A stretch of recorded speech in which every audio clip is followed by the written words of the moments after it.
Hello guys, I am Ratan welcoming you all to our Ashtanga Hridaya series.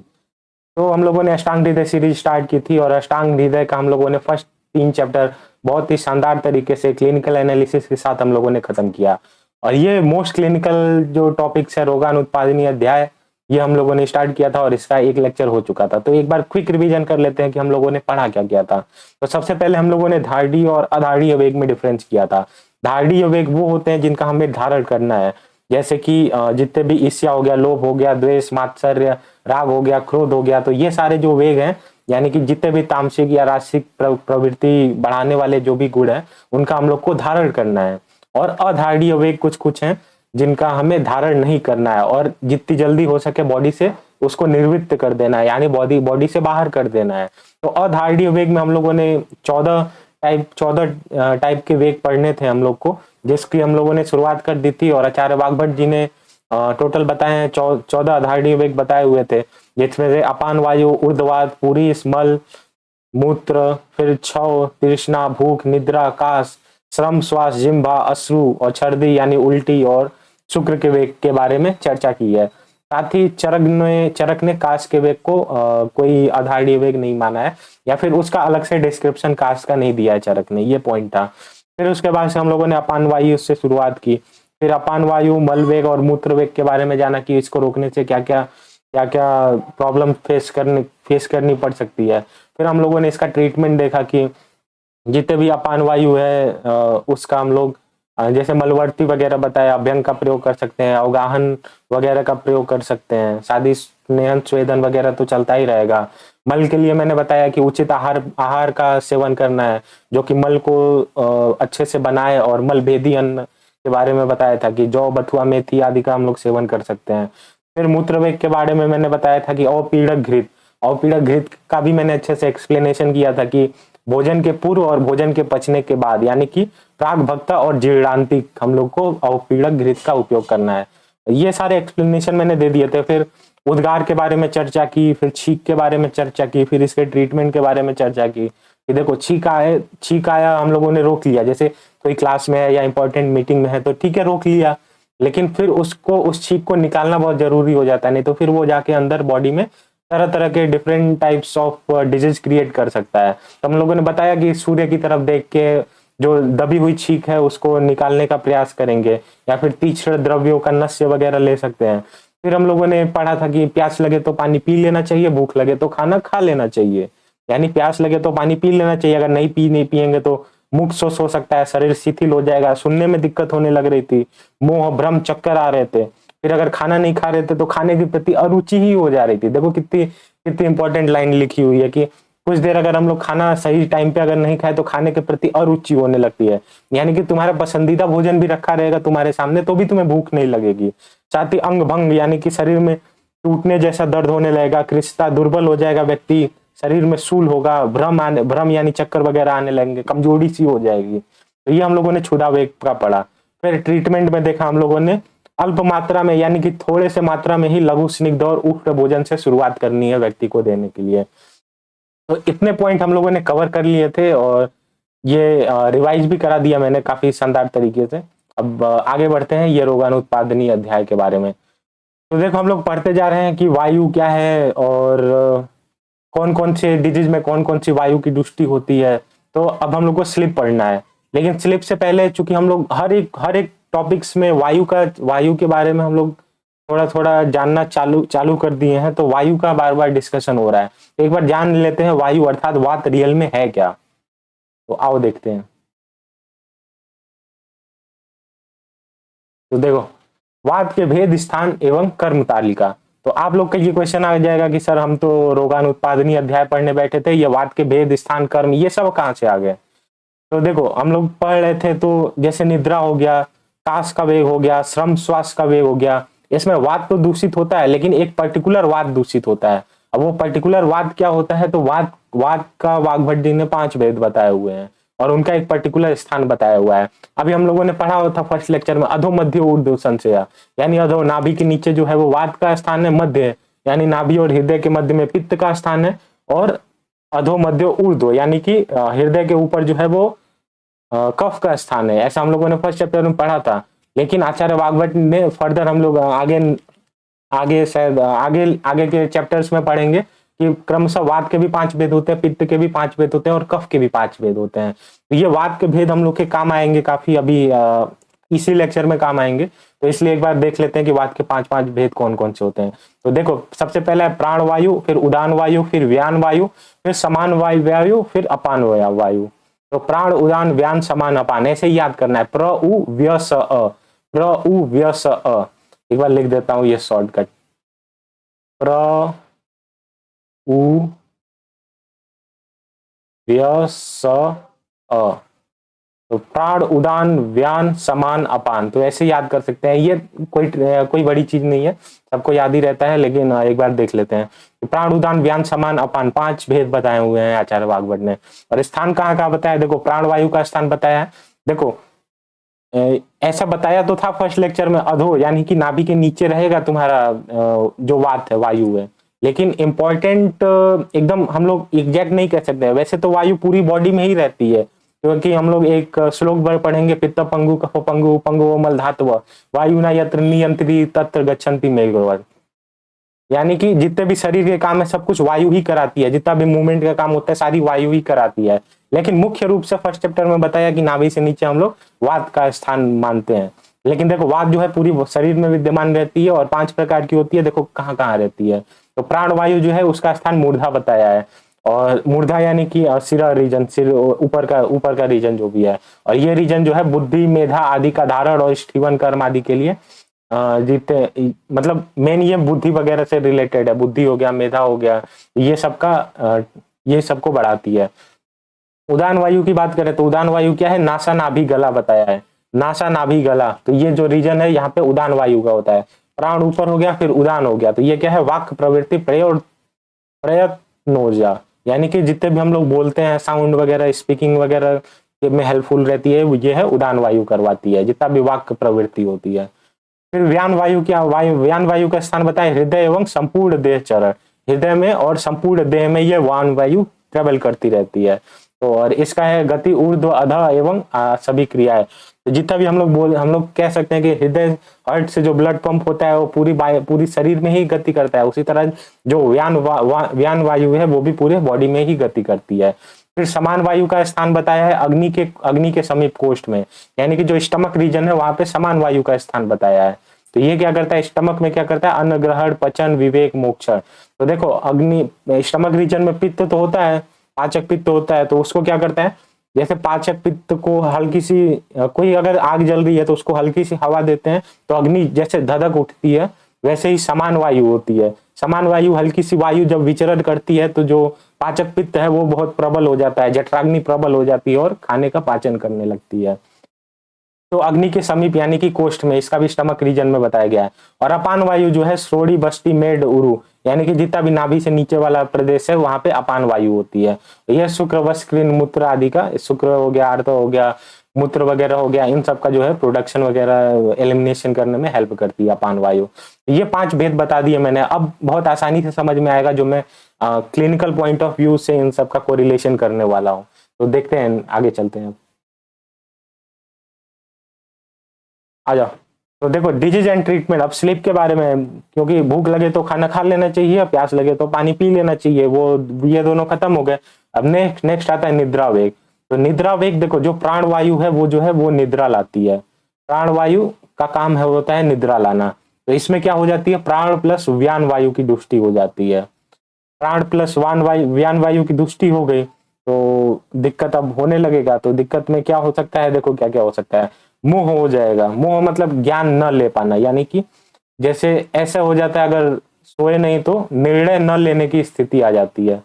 व्यक्ति निर्णय न ले पाना, निर्णय कोई नहीं ले पाता है, क्या करना है क्या नहीं करना है, या फिर उचित स्थिति में नहीं रहता है, डायलेमा की कंडीशन देखने को मिलती है। साथ ही देखो क्या है, मूर्धा एवं अक्षी में भारीपन, यानी कि सिर, मूर्धा मतलब क्या हो गया, सिर, अक्षी मतलब क्या हो गया, नेत्र। सिर और नेत्र में भारीपन सा फील होने लगेगा। साथ ही आलस्य आएगा। अभी देखना, अभी इसका एग्जांपल दूंगा मैं, तुम लोग को मजा आ जाएगा। आलस्य में देखो, आलस्य में क्या हो गया, हैवीनेस इन बॉडी हो जाएगी। हैवीनेस इन बॉडी, बॉडी में हैवीनेस सा फील होने लगेगा, कुछ काम करने का मन नहीं करेगा। जिम्बा यानी कि याविंग, जिम्बा जम्हाई वगैरह आने लगेगी। साथ ही अंगमर्द, अंगमर्द मतलब क्या होता है, बॉडी पेन बताया था मैंने, बॉडी पेन की कंडीशन देखने को मिलती है। तो देखो मुंह हो जाता है, सिर एवं नेत्र में भारीपन हो जाता है, आलस्य हो जाता है, जिम्बा हो जाता है, अंगमर्द हो जाता है। तो ऐसा एग्जाम्पल हमें देखने को कहाँ मिलता है, तो ऐसा एग्जाम्पल हम लोग को क्लासरूम में देखने को मिलता है। जब भी हम लोग कॉलेज वगैरह में जाते हैं, क्लास वगैरह में जाते हैं, कोई बोरिंग लेक्चर वगैरह होने लगता है, कुछ समझ में नहीं आता है, तो हम लोग को क्या होता है, निद्रा आने लगती है, नींद आने लगती है। लेकिन हम लोग क्या करते हैं, क्योंकि प्रोफेसर वगैरह सामने है, कोई डॉक्टर सामने है, लेक्चर ले रहे हैं, तो हम लोग क्या करते हैं कि जगने का प्रयास करते हैं और सोना नहीं है। तो ऐसे ही में क्या होता है, अधारणीय वेग का धारण हो जाता है। यही गलती हो जाती है। तो इससे क्या होती है, प्राणवायु प्लस वान वायु की दृष्टि हो जाती है और क्लास में मोह यानी कि कुछ निर्णय न लेने की स्थिति हो जाती है। मोह के साथ साथ मूर्धा एवं अक्षी, सिर एवं नेत्र में भारीपन सा फील होने लगता है। तो क्लास में हम लोग सामने प्रोफेसर बैठा है, सो नहीं पा रहे हैं, तो सर और आंख लगता है कि भारी भारी से हो रहे हैं। आलस्य, हैवीनेस इन बॉडी, कुछ काम करने का मन नहीं करता है। साथ ही जिम्बा, बार बार जम्हाई वगैरह आने लगती है क्लास में। अंगमर्द, बॉडी पेन होने लगता है। तो ये सारे जितने भी सिम्टम्स वगैरह हम लोग को स्टूडेंट्स लाइफ में जो है क्लास वगैरह में, क्लासरूम वगैरह में देखने को मिल जाते हैं। ट्रीटमेंट की बात कर लेते हैं। तो ट्रीटमेंट में क्या है, पर्याप्त नींद लेनी चाहिए। तो नींद से ही दिक्कत चालू हुई है, तो पर्याप्त नींद लेंगे तो हो सकता है कि आराम से आपका कुछ टाइम में, मतलब जितनी बॉडी को नींद चाहिए उतना नींद लेना पड़ेगा, तो उससे ट्रीटमेंट इसका किया जा सकता है। देखो ये बच्चा कितना कितना प्यारा है, कितना अच्छे से सो रहा है। देखो ऐसा होता है कि बच्चों का और जितने भी एज के हिसाब से भी स्लीपिंग डिसाइड होता है। देखो बच्चे होते हैं, क्या होता है, दिन भर सोते हैं, रात भर सोते हैं, तो उनके लिए उतना नींद जरूरी है। अप्रोक्स 12-12 घंटे, 14-14 घंटे सोना जरूरी होता है जब बच्चे छोटे होते हैं। फिर जब बच्चे थोड़े बड़े हो जाते हैं, 10-12 साल के, तो ऐसा माना जाता है कि हाँ ठीक है, अब 8-9 घंटे काफी है, 9 घंटे के आसपास सोने देना चाहिए। रात के 8 बजे से लेकर सुबह 6 बजे तक सोते रहते हैं। फिर थोड़े बड़े हो जाते हैं, यानी कि 17-18 साल के एज में आ जाते हैं, तो फिर स्लीप वैसे भी कम हो जाती है, तो 6 घंटे के आसपास आइडियल स्लीप माना जाता है।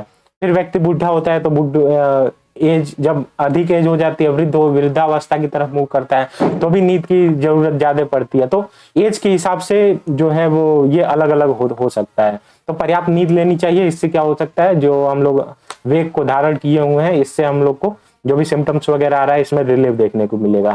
साथ ही हाथ पैर हाथ पैर जो है उसमें हल्की मालिश करनी चाहिए। तो इसका क्या है, ये संवाहन लिखा हुआ है, तो ये है संवाहन का ही मतलब है।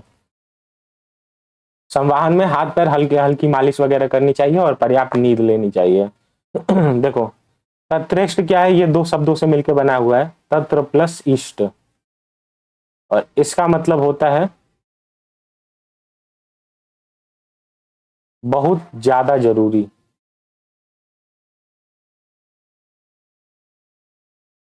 देखो संवाहन तो ज्यादा जरूरी है, हाथ पैर की हल्की हल्की मालिश करनी है, साथ ही साथ पर्याप्त नींद भी लेना है। तो पर्याप्त नींद को बहुत वो बताया गया है, तत्रेष्ट स्वप्नम, कि नॉर्मल नींद लेनी है अच्छे से। फिर चलो अब नेक्स्ट वे की तरफ बढ़ चलते हैं।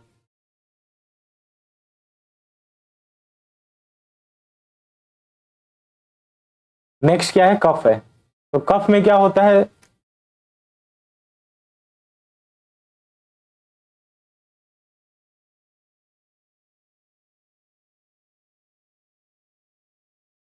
देखो कफ में जो है वो प्राण प्लस उदान वायु की दृष्टि होती है। तो सारे वायु मैंने क्लियर कर ही दिया है। इसमें क्या हो रहा है, प्र उ यानी ऊपर के दोनों, प्राण वायु और उदान वायु की दृष्टि हो रही है कफ में। तो देखो गले वाला रीजन प्रभावित हो रहा है, उदान वायु, साथ ही साथ अपर अपर जो है रेस्पिरेटरी ट्रैक्ट भी प्रभावित हो रहा है। तो प्राण वायु और उदान वायु की दृष्टि हो जा रही है इसमें। इससे क्या हो रहा है, प्राण वायु और उदान वायु की दृष्टि से अगर हम लोग कफ का यानी कि जो भी खांसी वगैरह है, इसको लिख ही देता हूँ, काश का वेग। काश का वेग यानी कि कफ का वेग, खांसी का वेग धारण करने से क्या होता है, काश के वेग में वृद्धि हो जाती है। अत्यधिक देखना हम लोगों ने, आपने भी वो किया होगा, अनुभव किया होगा कि खांसी है, क्लास वगैरह में है या कहीं इंपॉर्टेंट प्लेस पे है, अगर हम लोग खांसी की रोकने की कोशिश करते हैं, तो वो तुरंत अगले ही क्षण अत्यधिक गति से आने की कोशिश करता है। तो वही ये बोला है, काश के वेग में वृद्धि हो जाती है। देखो काशस्य रोधात तद वृद्धि, काश काश के रोग में वृद्धि हो जाती है। साथ ही सिम्टम्स क्या क्या देखने को मिलेंगे, तो श्वास यानी कि सांस चढ़ने लगेगी, अत्यधिक तेज गति से सांस आने लगेगी। अरुचि, कुछ भी खाने पीने का मन नहीं करने लगेगा, अरुचि सी हो जाएगी, एनोरेक्सिया। साथ ही क्या है, हृदय रोग, हार्ट हार्ट रिलेटेड डिसऑर्डर देखने को मिलेगा, हार्ट रिलेटेड डिसऑर्डर देखने को मिलने सकता है। हार्ट रेट, हार्ट की गति जो है वो डिफरेंट होने लगेगी नॉर्मल गति से। साथ ही सोच, सोच मतलब क्या बताया गया यहाँ पे, सोच किसको बोलते हैं, धातुओं का क्षय होने लगेगा। देखो ये बहुत इंपॉर्टेंट लाइन है, इसीलिए कफ जो है यानी कि काश का वेग है उसका धारण नहीं करना चाहिए, उससे क्या होता है, धातुओं का क्षय होने लगता है। साथ ही हिक्का रोग यानी कि हिचकी आने लगेगी, हिचकी आने लगेगी। तो ये देखो हम लोग डेली लाइफस्टाइल में भी वो फील कर सकते हैं कि अगर काश के वेग को रोका जाए तो श्वास, अरुचि, हृदय रोग, शोष, हिक्का रोग वगैरह देखने को मिलता है। तो अब बात है कि सर फिर ट्रीटमेंट के लिए क्या किया जा सकता है। तो ट्रीटमेंट के लिए इन्होंने बताया है काश रोग नाशक चिकित्सा। तो काश रोग नाशक चिकित्सा क्या होता है, तो ये इसमें क्या होता है, कफ वगैरह बढ़ जाता है बॉडी में, प्राण और उदान वायु की दुष्टि तो होती है, साथ ही कफ बढ़ गया है, कफ बढ़ गया है, कफ बढ़ गया है तो क्या करेंगे हम लोग, कफ नाशक चिकित्सा देंगे। तो कफ नाशक चिकित्सा, तो देखो कफ नाशक चिकित्सा का हम लोग उपयोग कर सकते हैं। तो इससे क्या होगा, जो खांसी वगैरह है, जो काश रोग आया हुआ है उसमें हम लोग को रिलीफ देखने को मिलेगा। साथ ही साथ प्राण और उदान वायु का हम लोग को ट्रीटमेंट करना है, तो वायु और कफ का हम लोग ट्रीटमेंट करने का प्रयास करेंगे। तो कफ कफ की चिकित्सा मैंने बताई थी कि वस्ति विरेको वमनम तथा तैलम घृतम मधु। वस्ति विरेको वमन यानी वमन दे सकते हैं, कफ के लिए वमन करा सकते हैं कि जितना भी शरीर में दोष कुपित हुआ है वो शरीर से निकल ही जाए। और साथ ही साथ तथा तैलम घृतम मधु यानी कि मधु का भी प्रयोग किया जा सकता है कफनाशक चिकित्सा के लिए। तो अब देखते हैं नेक्स्ट पेज। देखो ये फिगर में ये खांस खांस के परेशान हो रहा है भाई, खांसी आए, कास कास का वेग आए तो खांस लेना चाहिए, उसमें कोई शर्माने वाली या हिचकी वाली बात नहीं है, हिचकने वाली बात नहीं है। देखो अब क्या है, हैवी ब्रीथिंग की बात आ गई है। तो हैवी ब्रीथिंग में क्या होता है कि जैसे देखो हम लोग बाहर रनिंग वगैरह करके आए, रनिंग वगैरह करके आए, अब कोई सामने कोई बड़ा व्यक्ति मिल गया तो तुरंत हम लोग क्या करते हैं कि अपने हैवी ब्रीथिंग को रोकने का प्रयास करते हैं। क्योंकि आप सब लोग कॉलेज में हैं तो ऐसा होता है कभी कभी हम लोग लेट हो जाते हैं, तो लेट हो जाएंगे हॉस्पिटल में या कॉलेज वगैरह में, किसी किसी बड़े प्रोफेसर वगैरह का लेक्चर है या कोई बाहर से कोई सम्मानीय व्यक्ति आए हुए हैं, तो हम लोग गए दौड़ के, और दौड़ के गए तुरंत उनसे क्लासरूम में एंटर करने के लिए सामना हो गया, तो हम लोग क्या करते हैं, अपनी जो हैवी ब्रीथिंग है उसको रोकने का प्रयास करते हैं। हैवी ब्रीथिंग है श्रम श्वास, तो हैवी ब्रीथिंग को हम लोग रोकने का प्रयास करते हैं, तो उससे क्या हो जाता है कि तो श्रम श्वास हम लोग का रुक जाता है, तो उससे बहुत सारे हम लोग को डिजीज या डिसऑर्डर देखने को मिलते हैं। अब क्या क्या हम लोग को क्या क्या दुष्टि देखने को मिलती है, तो देखो सबसे पहले प्राण वायु की दुष्टि हो जाएगी, क्योंकि अपर रेस्पिरेटरी ट्रैक्ट है, अपर अपर रीजन इन्वॉल्व है, तो प्राण वायु की दुष्टि हो जाती है। तो देखो नॉर्मल, सबसे पहले नॉर्मल लेवल देख लेते हैं। तो ब्रीथिंग यानी कि जितना भी हम लोग सांस लेते हैं into heart rate, heart rate, तो इसका रेशियो कितना होना चाहिए, ब्रीथिंग और हार्ट रेट का रेशियो कितना होना चाहिए। तो एक बार में हम लोग 1 मिनट में हम लोग 16 से 20 बार सांस लेते हैं, तो 16 से 20 एवरेज 18 मान लेते हैं, तो 18 इंस टू हार्ट रेट कितना हो गया, 72 होता है, 72 बीट्स पर मिनट, तो 18 इंटू 72 यानी 1:4, 1:4 का रेशियो होना चाहिए।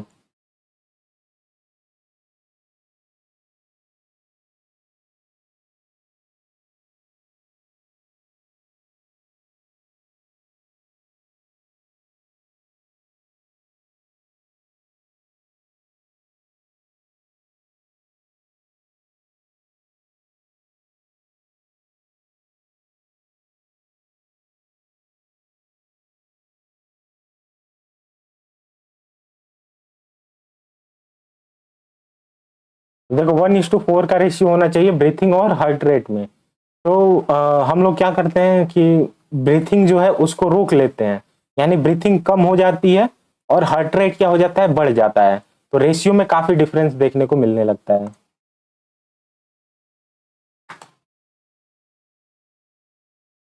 एक सेकंड।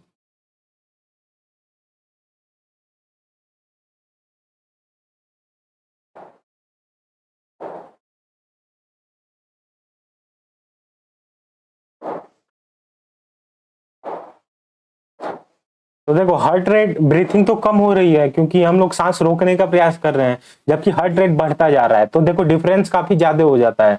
तो जो नॉर्मल, जो एवरेज एवरेज जो रहना चाहिए हार्ट रेट, वो नहीं रह पाता है। तो जब नॉर्मल हार्ट रेट नहीं रह पाएगा तो देखो क्या क्या क्या क्या समस्या देखने को मिलती है।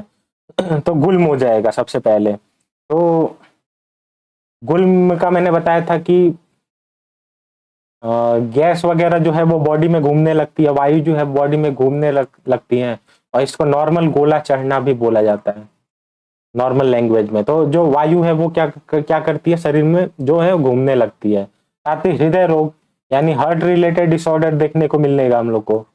साथ ही समूह की स्थिति क्रिएट हो जाएगी, समूह यानी कि मूर्छा की स्थिति क्रिएट हो जाएगी। ये हम लोग को समस्याएं देखने को मिलती है।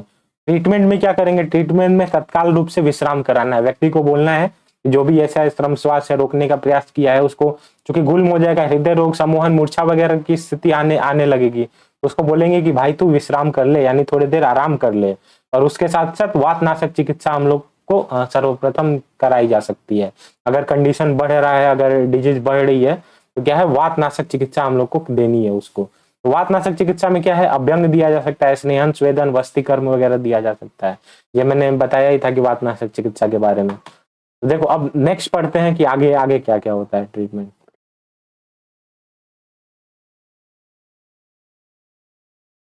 तो देखो डिजीज एंड ट्रीटमेंट, यॉविंग यानी कि अब हम लोग आ गए हैं जिरम्भा के वेग पे।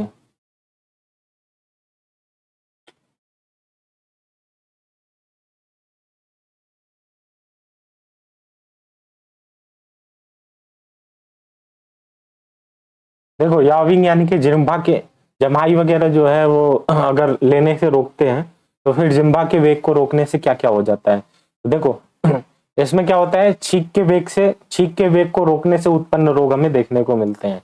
यानी कि जितने भी छींक के वेग को रोकने के हम लोग पढ़े हुए थे, वो सारे चीजें हम लोग को देखने को मिलती है।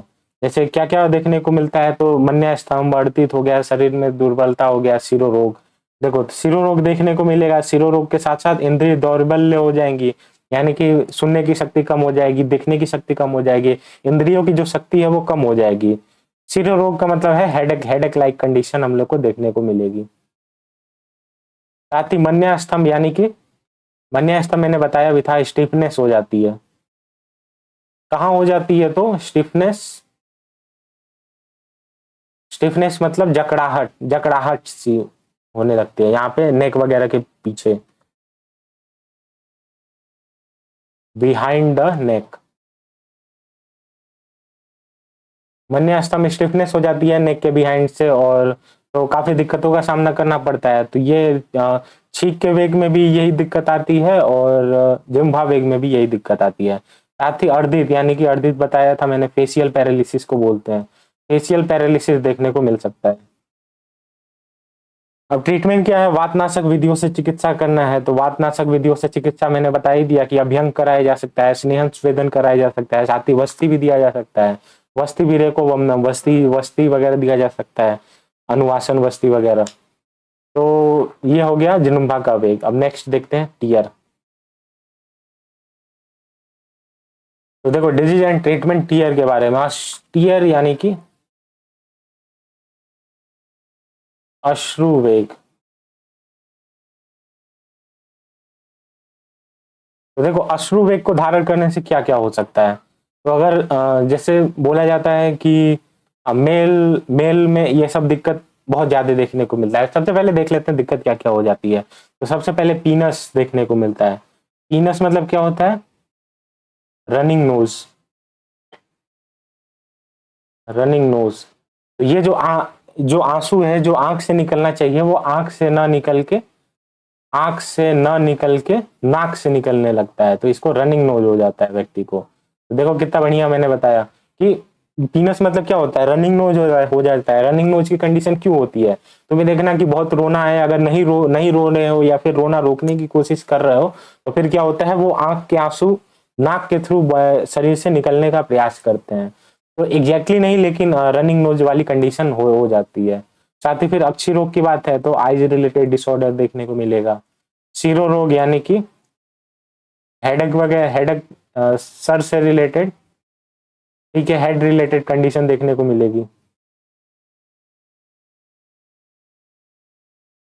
हृदय रोग यानी हार्ट रिलेटेड डिसऑर्डर देखने को मिल सकते हैं। मन्य स्तंभ यानी कि स्टिफनेस बिहाइंड द नेक, बता ही दिया मैंने अभी, stiffness behind neck, stiffness behind the neck देखने को मिलेगा, उसको मन्य स्तंभ बताया गया है। साथ ही अरुचि यानी कि कुछ भी खाने पीने का मन नहीं करेगा। भ्रम लाइक कंडीशन देखने को मिलेगी, भ्रम यानी कि चक्कर सा आना लगेगा। देखो अगर अश्रु वेग को रोकते हैं तो चक्कर आने की भी संभावना बढ़ जाती है। साथ ही गुल्म रोग हो गया। गुल्म का मैंने बताया कि गैस या गोला चढ़ना, कुछ भी बोल लो, तो गुल्म की कंडीशन देखने को मिल सकती है। तो अश्रु वेग को रोकने से इतने सारे प्रॉब्लम हो सकते हैं। चिकित्सा की विधि क्या बताई गई है कि शयन यानी कि व्यक्ति को प्रॉपर सुलाओ, उसके साथ साथ क्या है मद्यपान यानी कि जो भी शराब वगैरह है सुरा का सेवन कराना है। और सुरा मतलब वो वाला अल्कोहल नहीं कि प्योर इथेनॉल ले आके पिला रहे हो। मद्य ऐसा होना चाहिए जो जौ वगैरह या फिर फ्रूट्स वगैरह से बना हो, ऐसे मद्य का सेवन करने की बात की गई है। साथ ही प्रिय कथाएं सुनानी है। तो प्रिय कथाएं मतलब क्या हो सकता है, पॉजिटिव स्टोरी। आचार्य वाग्भट ने पॉजिटिव स्टोरीज सुनाने की बात की है। तो पॉजिटिव स्टोरी सुनाने से क्या होगा, ऐसी ऐसी स्टोरी सुनाने से उसको क्या होगा, थोड़ा अच्छा फील होगा और रोना उसका कम हो जाएगा। कुछ मोटिवेशन से रिलेटेड, बहुत बार आदमी शरीर में लाइफ में क्या हो रहा है उससे निराश हो जाता है, जिसके कारण डिप्रेशन में जाने लगता है, उससे अश्रु वेग वगैरह आने लगते हैं। तो उनको रोकने के प्रयास में ये सारी दिक्कतों का सामना करना पड़ सकता है। तो उसको क्या करना है, पॉजिटिव स्टोरी सुनाना है, थोड़ी पॉजिटिविटी भरनी है उसके अंदर।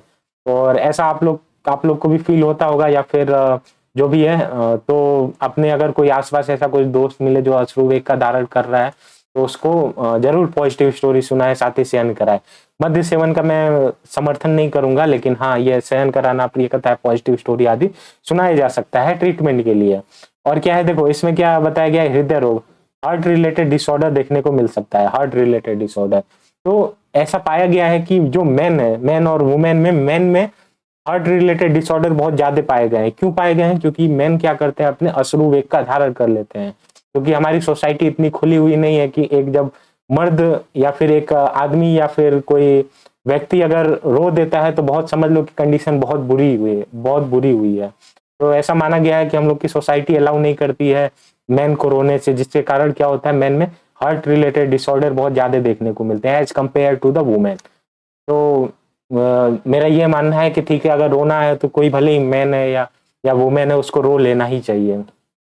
ये हृदय हृदय रोग की बात हो गई, मैंने बता दिया। तो देखो यहाँ मैन जो है वो रो रहा है, अच्छी बात है भाई, रोना है तो रो लेना चाहिए। भूख लगे तो खाना खा लेना चाहिए, प्यास लगे तो पानी पी लेना चाहिए, सोना है तो सो लेना चाहिए, श्रम श्वास आए तो श्रम श्वास ले लेना चाहिए, सांस वेग आए तो खांस लेना चाहिए, जृंभा वेग आए तो जृंभा ले लेना चाहिए, अश्रु वेग अर्थात रोना आए तो रो लेना चाहिए। वाह वाह, ठीक है, आगे बढ़ते हैं।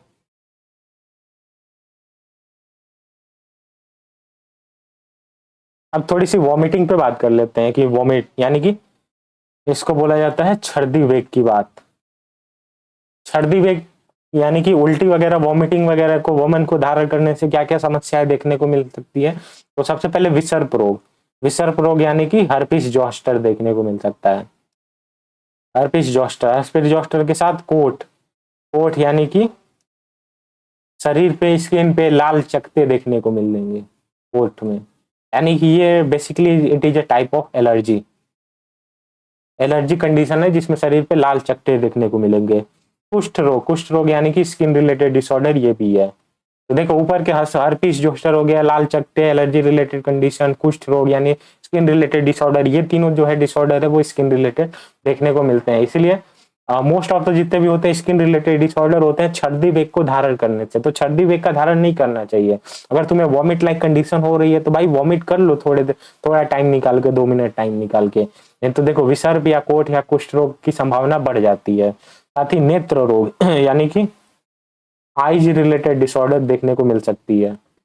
फिर कंडू, कंडू किसको बोलते हैं, ईचिंग को, तो ये भी स्किन से ही रिलेटेड है, ईचिंग लाइक कंडीशन देखने को मिलती है, खुजली वगैरह होने लगती है।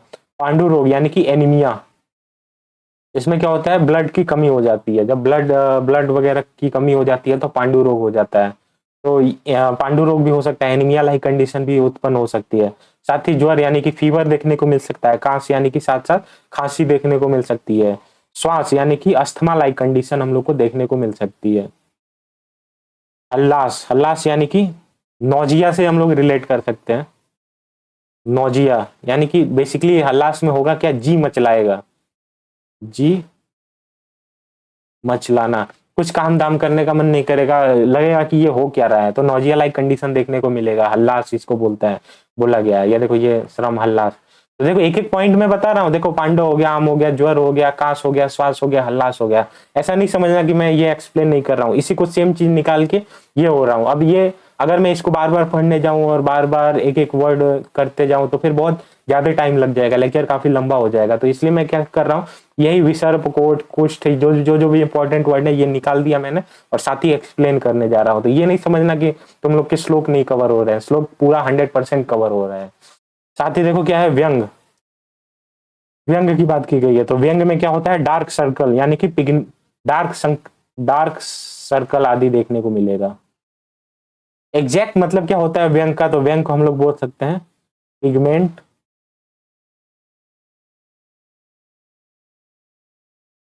Pigment patches on face. जो फेस पे है वो पिगमेंट पैचेज वगैरह देखने को मिलेगा, डार्क सर्कल वगैरह देखने को मिल सकता है। तो ये व्यंग से रिलेट कर सकते हैं। फिर आता है शोथ। तो शोथ किसको बोलते हैं, शोथ मैंने बता ही दिया था, एडिमा को बोलते हैं। एडिमा, एडिमा क्या होता है, स्किन वगैरह में जो होता है वो वाटर का डिपोजिशन हो जाता है, जिससे स्वेलिंग वगैरह आ जाती है। तो शोथ लाइक कंडीशन देखने को मिलता है। तो देखो सर्दी से इतने सारे डिजीज हो रहे हैं, साथ ही मेनली स्किन रिलेटेड डिसऑर्डर हो रहा है। तो भाई जाहिर सी बात है, सर्दी का वेग धारण करना ही क्यों है, अधार्डी वेग बताया गया है। तो भाई 2 मिनट समय निकाल के जो है वो सर्दी सर्दी का निष्कासन कर दो। नहीं अगर करोगे तो विसर्प रोग हो सकता है, कोट कुष्ठ नेत्र कंडु पांडु ज्वर का श्वास हल्लास व्यंग शोथ, ये सारी डिसऑर्डर हम लोग को देखने को मिलेगी। तो फिर सर इसका ट्रीटमेंट तो होगा आयुर्वेद में। तो देखो आयुर्वेद में ट्रीटमेंट की बात करते हैं। भाई छर्दी वेग को अगर धारण कर लिया है कोई व्यक्ति, अगर हम लोग डायग्नोसिस में बनाते हैं कि ठीक है छर्दी वेग के धारण करने से ही ये डिजीज हुई है, तो देखो क्या क्या किया जा सकता है उसके लिए। सबसे पहले गंडूस का धारण करना है। तो गंडूस मैंने शायद सेकंड चैप्टर में बताया था कि कवल और गंडूस में डिफरेंस। कवल मतलब बेसिकली कुल्ला करना होता है, और गंडूस धारण मतलब liquid in mouth, liquid in mouth, mouth में लिक्विड को लेकर धारण करना है कुछ देर तक। लिक्विड क्या होगा, तो वो आयुर्वेदिक औषधियां वगैरह हो सकती है, तमाम बताया गया है। तो गंडूस का धारण करना है। साथ ही धूमपान, धूमपान कौन सा, आयुर्वेदिक धूमपान जो मैंने बताया था वो धूमपान करना है। फिर क्या है, उपवास यानी कि आहार नहीं देना है उसको। व्यक्ति को क्या करना है कि भाई तुम एक टाइम का भोजन छोड़ दो या फिर रात्रि का भोजन छोड़ दो, उपवास करो।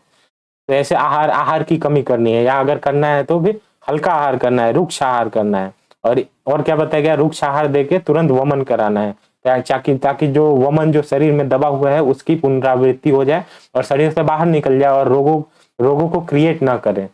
फिर व्यायाम बताया गया है, तो व्यायाम व्यायाम वगैरह किया जा सकता है। साथ ही रक्त मोक्षण किया जा सकता है अगर डिजीज ज्यादा हो गई है, अगर स्किन रिलेटेड डिसऑर्डर है। तो देखना स्किन रिलेटेड डिसऑर्डर में हम लोग क्या देते हैं, रक्त मोक्षण देते हैं। उसमें क्या किया जाता है, शरीर से रक्त को निकाला जाता है, जिससे वात पित्त कफ, अगर त्रिदोष है तो त्रिदोष भी निकल जाते हैं, पित्त होता है तो पित्त प्रकोपित होता है तो पित्त भी निकल जाता है। तो रक्त मोक्षण दिया जा सकता है। साथ ही विरेचन, विरेचन कराया जा सकता है। और क्या है, छाड़ व लवर युक्त तेल की मालिश दी जा सकती है। तो ये जितना भी ट्रीटमेंट है, आयुर्वेदिक ट्रीटमेंट है, ये दिया जा सकता है अगर डायग्नोसिस में हमें लगता है कि सर्दी रिलेटेड डिसऑर्डर है। तो ये सारे जो है वो आयुर्वेदिक ट्रीटमेंट दिए जा सकते हैं। अब नेक्स्ट देखते हैं क्या है, नेक्स्ट नेक्स्ट है डिजीज एंड ट्रीटमेंट सीमेन, यानी कि शुक्र वेग को धारण करने से क्या क्या डिसऑर्डर हो रहा है उसकी बात की गई है। तो अगर कोई व्यक्ति शुक्र का वेग धारण करता है तो क्या होता है, शुक्र का स्राव देखने को मिल सकता है। शुक्र का स्राव यानी कि नाइट फॉल लाइक कंडीशन देखने को मिल सकती है। नाइट फॉल की कंडीशन देखने को मिल सकती है। गुह वेदना यानी कि गुदा में, लिंग में एवं वृषणों में। तो जितना भी पेल्विक एरिया है, यानी कि कुल मिला के पेल्विक रीजन में पेन देखने को मिलेगा। तो गुदा हो गया, लिंग हो गया, विस्चर यानी टेस्टिस हो गया, तो इन सब चीजों में पेन, जितना भी पेल्विक रीजन है या एक्स्ट्रा पेल्विक रीजन है उन सब में पेन देखने को मिलेगा। फिर क्या है, शोथ बताया गया है, तो शोथ बताई दिया, एडिमा को बोलते हैं शोथ। तो उसमें क्या होता है, स्किन जो है इन्फ्लेमेशन वगैरह आ जाता है, अंदर वाटर का डिपोजिशन हो जाता है, तो शोथ देखने को मिलता है। शोथ के साथ साथ ज्वर यानी कि फीवर देखने को मिलता है। उसके साथ साथ हृदय में पीड़ा, यानी कि लगेगा कि हार्ट में दर्द हो रहा है, या फिर हार्ट रेट वगैरह नॉर्मल कंडीशन से भटक जाएगा, नॉर्मल नहीं रह पाएगा। मूत्र संग, मूत्र संग मतलब मूत्र का सड़ना नहीं होता है, मूत्र संग मतलब होता है मूत्र का रुक जाना, मूत्र का रुक जाना।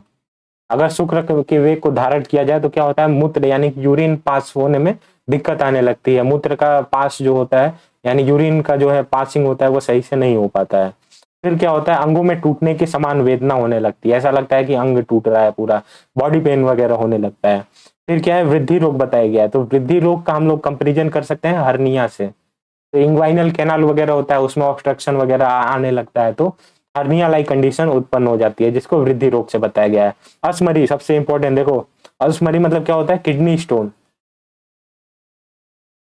किडनी स्टोन देखने को मिल सकता है, किडनी स्टोन, इसी को पथरी वगैरह भी बोल सकते हैं। तो अस्मरी देखने को मिल सकता है। तो हाँ, शुक्र के वेग को रोकने से वृद्धि रोग हो रहा है, जिसको हर्निया से हम लोग रिलेट कर सकते हैं। मैंने बताया था एग्जैक्ट नहीं बोलते, लेकिन हर्निया से रिलेट कर सकते हैं वृद्धि रोग को। अस्मरी को क्या है, किडनी स्टोन से रिलेट कर सकते हैं, किडनी स्टोन लाइक कंडीशन। और संरंगता यानी कि इम्पोटेंसी की बात कर रहा है, इम्पोटेंसी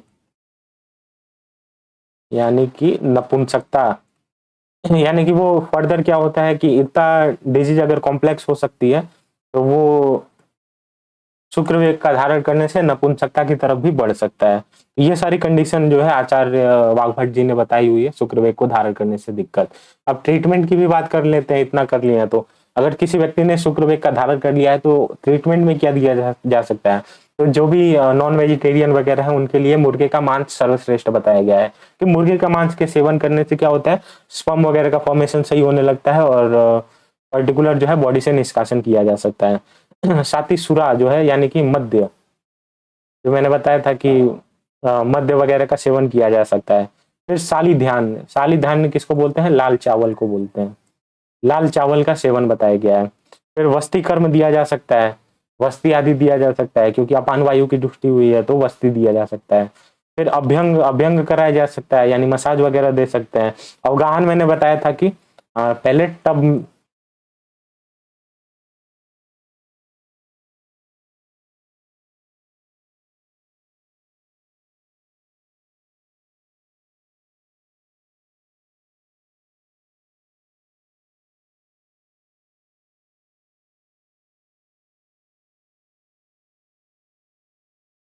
देखो अवगाहन मैंने बताया था क्या है, पहले टब में औषधि भरेंगे, टब में औषधि भरेंगे, फिर उसके बाद से देन बाथ, नहाना है, तो टब में जो औषधि वगैरह भर के फिर क्या करेंगे, उसमें नहाना है। तो ये अवगाहन अवगाहन चिकित्सा बताई गई है। साथ ही वस्ति शोधक द्रव्यों का प्रयोग करेंगे, और क्या है, कुष्मांड द्वारा सिद्ध क्षीर, यानी कि कुष्मांड द्वारा सिद्ध क्षीर का सेवन बताया गया है। तो अब क्वेश्चन ये आता है कि सर कुष्मांड क्या होता है, क्षीर क्या होता है। तो देखो क्षीर का मतलब तो होता है सिंपल दुग्ध, दुग्ध को क्षीर भी बोला जाता है। तो बेसिकली यहाँ पे क्या है, गाय के दूध की सेवन की बात की गई है। और कुष्मांड क्या होता है, तो कुष्मांड एक रसायन होता है, कुष्मांड एक रसायन होता है। अब इसमें क्या क्या होता है, जीरा होता है, लौंग होता है, पिपली होता है,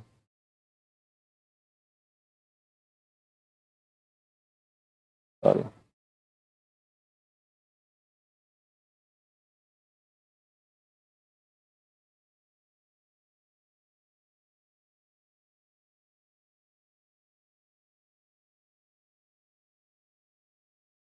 जीरा लौंग पिपली हो गया, करंज हो गया, और भी बहुत सारे होते हैं, तो देखो इतना ही जानो। तो कुष्मांड क्या होता है, एक रसायन तैयार किया जाता है, जीरा हो गया, लौंग हो गया, पिपली हो गया, करंज हो गया, इन सबको मिक्स वगैरह करके और इसको दूध के साथ सिद्ध किया जाता है, यानी दूध में मिक्स वगैरह किया जाता है। फिर उसके बाद से इसकी सेवन की बात बताई गई है, जो लोग शुक्रवेग का धारण किए रहते हैं।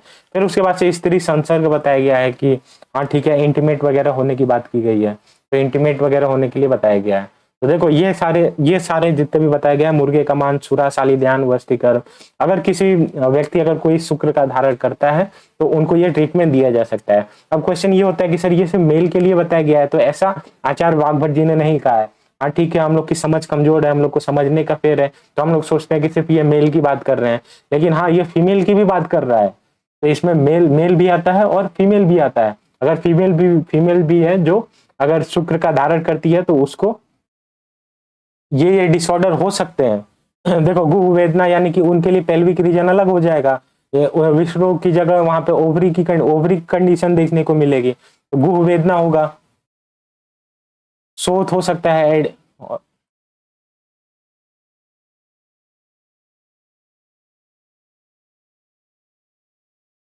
शोथ हो सकता है, एडिमा हो सकता है, ज्वर हो जाएगा, हृदय पीड़ा हो जाएगा, मूत्र संग भी होगा फीमेल को भी, मेल की बात नहीं कर रहा है, फीमेल को भी होगा, वृद्धि रोग होगा, हर्निया लाइक कंडीशन होगा, अस्मरी किडनी स्टोन्स हो सकती है, इवन इम्पोर्टेंसी भी हो सकती है।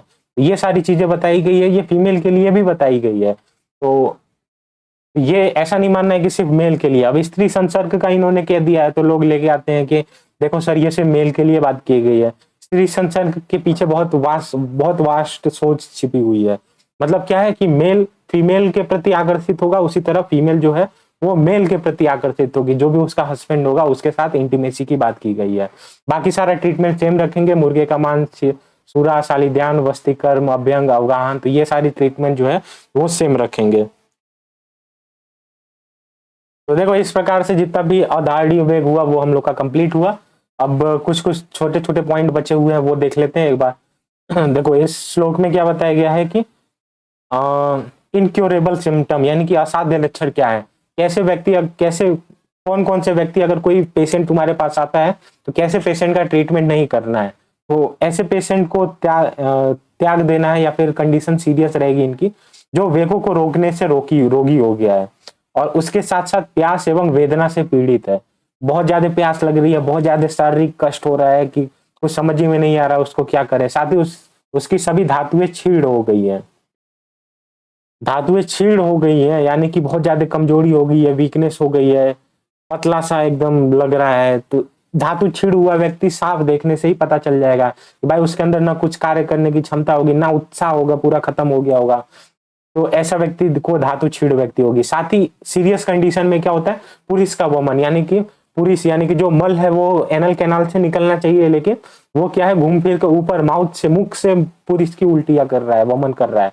तो ऐसे व्यक्ति के बारे में क्या बताया आचार्य वाग्भट जी ने, बोला है कि ऐसे व्यक्ति की चिकित्सा ना करें, यानी कि ऐसे व्यक्ति की चिकित्सा नहीं करनी है तथा उसे त्याग देना है, यानी कि उसको रेफर कर देना है या बोलना है कि भाई ले जाओ, अब ये बचने वाला नहीं है, या फिर मुझसे नहीं हो पाएगा भाई किसी और से करा लो, ऐसा बोल सकते हैं।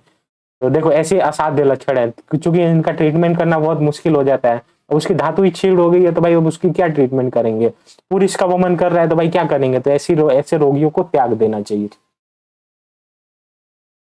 देखो root cause of all disease यानी कि रोगों का मूल क्या है, ये मेरा बहुत फेवरेट लाइन है। देखो रोगा सर्वे अपि जायन्ते वेगो दीर्घ धारय। तो इसमें क्या बताया है कि प्रवृत्त न हुए वेगों को बलात्पूर्वक उभार देना, यानी कि अगर कोई वेग नहीं आ रहा है, जैसे मल का हो गया, मूत्र का वेग हो गया, अभी नहीं आ रहा है, लेकिन तुम क्या कर रहे हो, फोर्सफुली करने का प्रयास कर रहे हो, फोर्सफुल मल का त्याग या मूत्र का त्याग या खांसी का त्याग जबरदस्ती करने का प्रयास कर रहे हो, तो जबरदस्ती कभी भी अच्छी नहीं होती है। तो प्रवृत्त न हुए वेगों को बलात्पूर्वक उभार देना रोगों का कारण होता है, या फिर उपस्थित वेगों का धारण करना।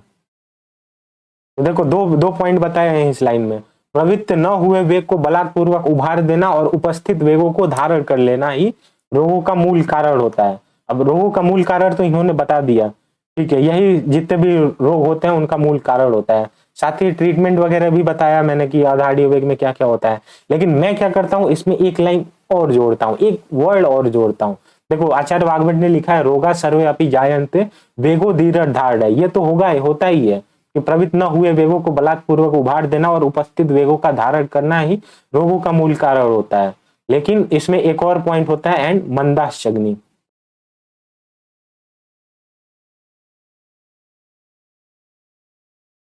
मंदस्याग्नि, देखो अग्नि मंद पड़ जाती है तो भी उससे भी क्या, वो भी रोगों का मूल कारण ही होता है।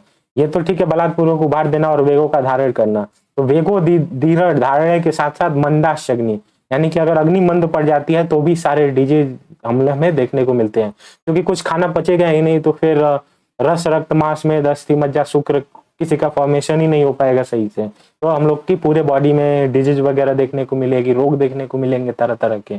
तो देखो ये था क्या है, ये मैंने बता दिया root cause of all disease. अब इसकी चिकित्सा एक बार देख लेते हैं, चिकित्सा के बाद से इस लेक्चर को फिनिश करते हैं। देखो मेनली क्या होता है, वेग जन्य वेगों की चिकित्सा यहाँ निर्दिष्ट की गई है। तो चिकित्सा में क्या बताया गया है कि जितने भी रोग हैं, मैंने स्टार्टिंग में ही बताया था 5 प्रकार की वायु, प्र उ व्य अस, यानी प्राण उदान व्यान समान अपान, तो ये 5 मैंने वायु के बारे में एक्सप्लेनेशन किया था। तो जितने भी रोग हैं, जितने भी ऊपर रोग बताए गए हैं, वो मेनली वायु का अनेक प्रकार से प्रकोप होता है। तो मेनली वायु का प्रकोप होता है और वो तरह तरह से प्रकोप होता है, डिफरेंट डिफरेंट वायु का डिफरेंट डिफरेंट रोगों में प्रकोप होता है। तो वेगों को धारण करने से बाकी प्रकोप तो होता है, पित्त प्रकोप वगैरह मैंने बताया, स्किन वगैरह डिसऑर्डर होने लगते हैं, लेकिन साथ जो मेन जो प्रकोप होता है वो वायु का प्रकोप होता है। और कौन कौन से रोग में कौन कौन सी वायु का प्रकोप आता है ये भी मैंने बता दिया, नोट्स में भी लिखवा दिया। साथ ही देखो लेकिन मेनली जो है वो वायु का प्रकोप होता है। अब इसकी चिकित्सा के लिए क्या करना है, तो चिकित्सा के लिए विविध प्रकार के अन्नपान व औषधों का प्रयोग करना है। तरह तरह के अन्नपान, कि कौन सी वायु दूषित हुई है उसके हिसाब से तरह तरह के अन्नपान का प्रयोग करना है। साथ ही क्या है, वायु का अनुलोमन करना है। तो वायु का अनुलोमन कैसे करेंगे, अनुलोमन का मतलब पहले जान लेते हैं। अनुलोमन का मतलब होता है शांत करना अथवा निकाल देना।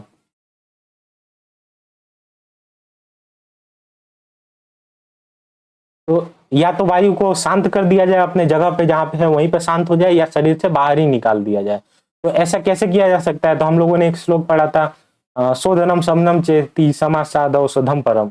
तो या तो शोधन विधि से किया जा सकता है, नहीं तो समन किया जा सकता है। समन में क्या किया जाता है, वहीं पे वायु को शांत कर दिया गया है कि भाई तुम आराम से बैठो, कहीं जाने आने की जरूरत नहीं है, अपना बस प्रकोपक रूप न लो, तो वो क्या हो जाती है, समन हो जाती है। और शोधन में क्या किया जाता है, हम लोग पंचकर्म वगैरह देख के जो है वायु को निकाल ही देते हैं बॉडी से। वस्ती वस्ती दे सकते हैं, अनुवासन वस्ती दे सकते हैं, निरूह वस्ती दे सकते हैं। तो वस्ती आदि से हम लोग इसको इसका एलिमिनेशन कर सकते हैं। और क्या है, अगर अगर समन करना है तो क्या है, तरह तरह के तेल वगैरह का, तिल का तेल का, अगर गर्मी वगैरह ठंड वगैरह है तो सरसों आदि के तेलों का प्रयोग कर सकते हैं। नॉर्मली तिल तेल का प्रयोग करते हैं, गर्मी है तो नारियल के तेल का प्रयोग कर सकते हैं। तो ऐसे शोधन और समनम चिकित्सा बताई गई है। तो यही है अनुलोमन चिकित्सा सिद्धांत आयुर्वेद का। तो आशा करता हूं मैंने अच्छे से एक्सप्लेन किया होगा और जितना भी लगा मुझे मैंने पूरा अच्छे से एक्सप्लेन किया। साथ ही साथ जितने भी आधारणीय वेग हैं अब आपके खत्म हो चुके हैं। अब नेक्स्ट लेक्चर में छोटा सा लेक्चर होने वाला है जिसमें धारणीय वेग बताए जाएंगे कि कौन कौन से धारणीय वेग होते हैं।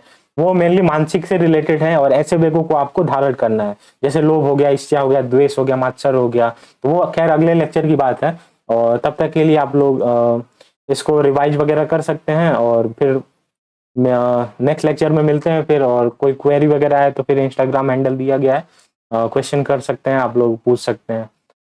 तो ठीक है, मिलते हैं नेक्स्ट लेक्चर में, तब तक के लिए जय हिंद गाइस।